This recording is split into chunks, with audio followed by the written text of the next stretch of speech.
makan nasi gitu ya. Lauknya mah ya apa aja lah gitu, gehu, bala-bala gitu. Kalau nggak ada maya sama garam juga nggak apa-apa.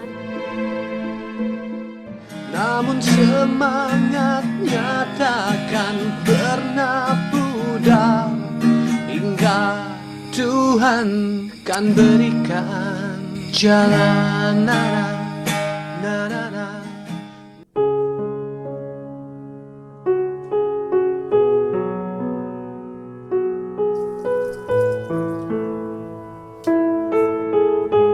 Sentuhan lembut dan penuh kasih sayang. Mungkin inilah satu-satunya hal yang dapat Entik berikan pada Mak Iha. Kondisi ekonomi yang begitu sulit membuatnya belum pernah mampu membahagiakan sang nenek. Bahkan selama hampir 10 tahun terakhir, Entik dan ketiga buah hatinya justru terpaksa menumpang hidup di rumah sang buyut. Rumah nenek. Ya sedih mah sedih ya, maaf ya kata saya gitu, nggak bisa ngebahagiain nenek, cuma bisa buat ngasih makan doang, kata saya gitu. Iya nggak apa-apa.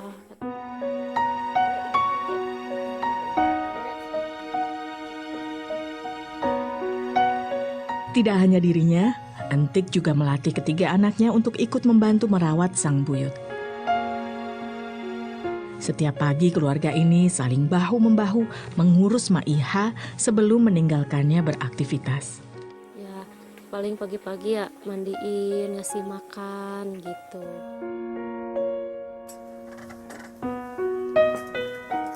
Mak, tadi pada angkat sekolah. Tukeun. Bikin mak pada mau ke sekolah. Setelah Alam dan Jenny berangkat sekolah, Entik pun akan segera pergi bekerja. Mak tuh suara kemana? Ayah nanti bade dagangnya. Ya, demi mencari nafkah setiap harinya ia memang terpaksa meninggalkan Mak Iha sendirian di rumah. Namun sebelum pergi, Entik akan terlebih dahulu menyiapkan segala keperluan sang nenek. Caina dia mah sareng gelasna. Ya, kedua mata wanita 85 tahun ini memang tak lagi berfungsi. Maka segala kebutuhannya selama beberapa jam ke depan sudah harus dipastikan berada dalam jangkauannya. Ya pernah kata saya gini, mak nggak apa-apa mak ditinggal mak lagi sakit, kata saya gitu. Iya nggak apa-apa, mama mau tiduran aja. Ya sedih atuh, ya kadang suka dititipin sama tetangga, ya suka kasihan sih sendirian di rumah.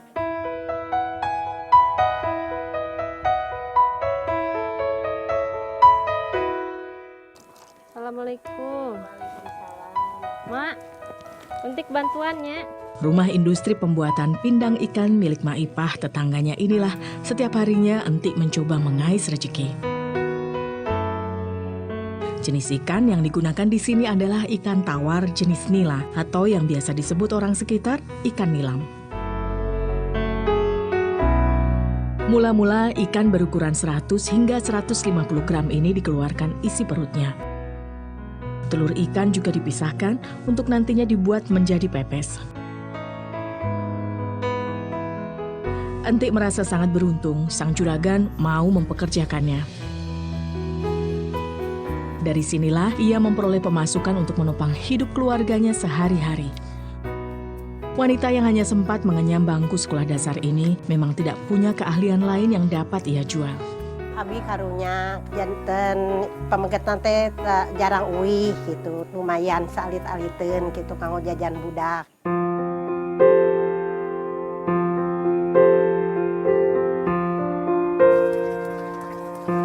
Untuk membuat pindang, bumbu yang digunakan sangatlah sederhana. 3 siung kunyit dan beberapa lembar daun salam diletakkan pada bagian dasar wajan. Kemudian ditambahkan jahe yang sudah digeprek untuk menghilangkan bau amis ikan. Selanjutnya, ikan disusun satu persatu. Tiap lapisan ikan kemudian dilapisi jejabah agar tidak saling lengket saat sudah matang nantinya. Jejabah atau sisa batang padi yang sudah panen ini juga berfungsi menjaga agar ikan tidak mudah hancur.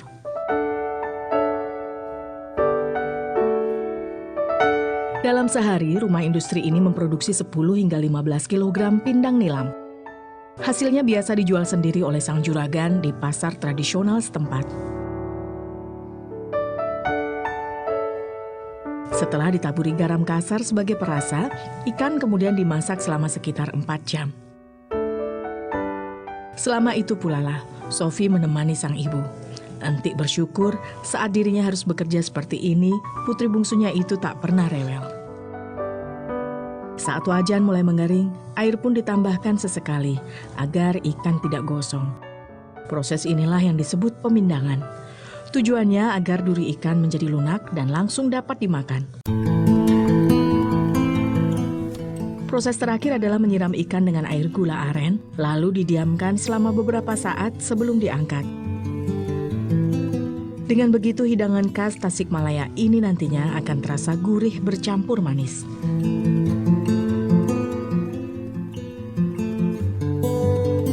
Setelah agak dingin, ikan yang sudah matang ini kemudian dikemas dalam daun pisang.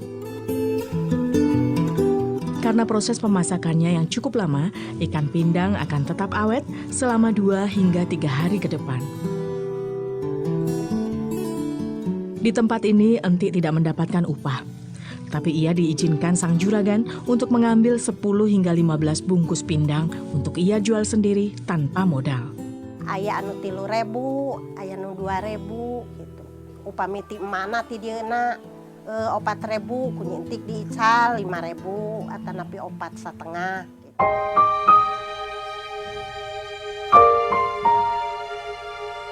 Berkeliling menjajakan ikan pindang di sekitar rumahnya ini sudah Entik lakoni selama 3 tahun terakhir. Penghasilan sang suami yang merantau sebagai kondektur di ibu kota kerap tak menentu. Jika beruntung, suaminya bisa pulang sebulan sekali. Itu pun dengan membawa uang yang tak seberapa jumlahnya. Ya kadang sebulan sekali, kadang 3 bulan sekali, nggak tentu gimana dia kalau punya uang baru pulang. Ya kadang 100, kadang 200 gitu.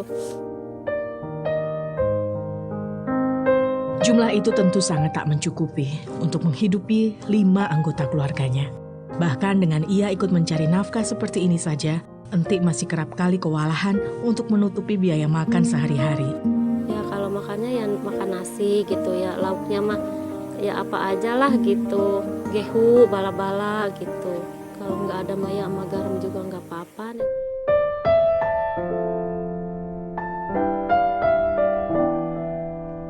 Selain pindang, Entik juga biasa menjajakan hasil panen timun milik tetangganya. Mak, ayah bonteng, ayah salit. Nya, nya, biasa, wabe bari nya. Dari sang pemilik, 1 kantong timun ini dihargai Rp800. Entik biasanya hanya akan mengambil untung Rp200 per kantongnya. Meski tak seberapa, namun ia tetap sangat bersyukur. Banyak orang yang mau membuka jalan rezeki untuknya. Lumayan untuk menambah penghasilan sehari-hari. Ya senang banget gitu. Tetangga pada baik-baik sama saya. Ia berusaha jangan sampai orang-orang kasihan sama saya sebisa-bisa mungkin gitu. Kalau istilah ngarepin dari orang lain mah ya kadang kalau ada yang ngasih, kalau enggak.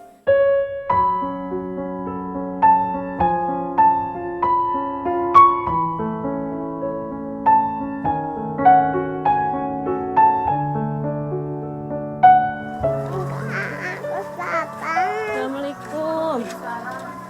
Saya pada masak pinang. Jika dagangannya laku terjual semua, Entik akan mendapatkan keuntungan bersih sekitar Rp20.000. Itu artinya ketiga anak serta neneknya bisa makan dengan sedikit lauk ala kadarnya. Oh mohon, mangga tuh. Mohon mangga. Nggak ada sisa, nggak bisa buat nabung.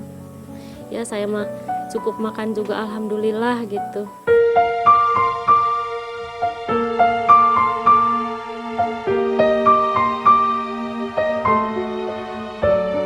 Ketegaran nampak jelas di wajah Entik. Beban penderitaan tak lagi ia rasakan. Ia berusaha selalu kuat. Saat letih melanda, ia kembali memompa semangatnya dengan mengingat lagi janji baktinya selaku istri serta ibu bagi buah hatinya. Aneka dagangannya ini sebetulnya hanya berbobot 5 kg saja. Namun berdagang keliling sambil menggendong Sofi membuat hal itu menjadi lebih sulit. Iya selalu bawa. Soalnya kalau ditinggal sama siapa gitu lagi kan, dia mah nggak mau ditinggal kemana-mana ikut aja dia.